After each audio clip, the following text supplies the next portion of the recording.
નમસ્કાર દર્શક મિત્રો, કનેક્ટ ગુજરાતના સીજે એક્સપ્રેસ ન્યૂઝમાં હું આકાંક્ષા આપ સૌનું સ્વાગત કરું છું. નજર કરીએ દેશ, દુનિયા અને રાજ્યની તમામ ખબરો પર. મુંબઈથી ચાઇનીઝ દોરો સુરતમાં ઠાલવાતો હોવાનું પોલીસ તપાસમાં ખુલ્યું છે.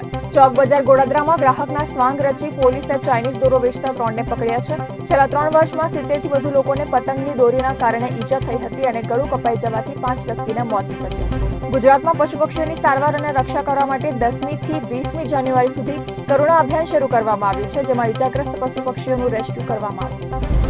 અમદાવાદના ફ્લાવર શો 2025ને વધુ 2 દિવસ માટે લંબાવવાનો નિર્ણય કોર્પોરેશન દ્વારા લેવામાં આવ્યો છે. ફ્લાવર શો હવે આગામી 23 અને 24 જાન્યુઆરી એમ 2 દિવસ સામાન્ય મુલાકાતીઓ માટે સમય સવારે 9:30 થી 5:30 સુધી રહેશે.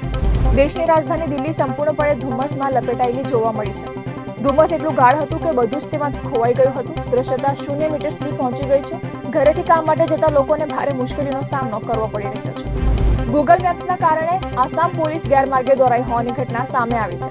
16 સભ્યોની ટીમ ભૂલમાં નાગાલેન્ડ પહોંચી ગઈ હતી અને સ્થાનિકો દ્વારા તેમના પર હુમલો પણ કરવામાં આવ્યો હતો.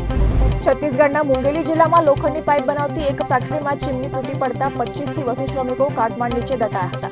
અનેક શ્રમિકોના મોતની આશંકા છે, જોકે તેની પુષ્ટિ હજુ સુધી કરવામાં આવી નથી. કેનેડામાં જસ્ટિન ટ્રુડોના રાજીનામા પછી આગામી ચૂંટણી પછી કેનેડામાં પહેલીવાર હિન્દુ વડાપ્રધાન મળશે, આ સવાલ ઉઠી રહ્યો છે. કારણ કે કેનેડામાં ભારતીય મૂળના સાંસદ ચંદ્રા આર્યએ વડાપ્રધાન પદ માટે પોતાની ઉમેદવારીની જાહેરાત કરી છે.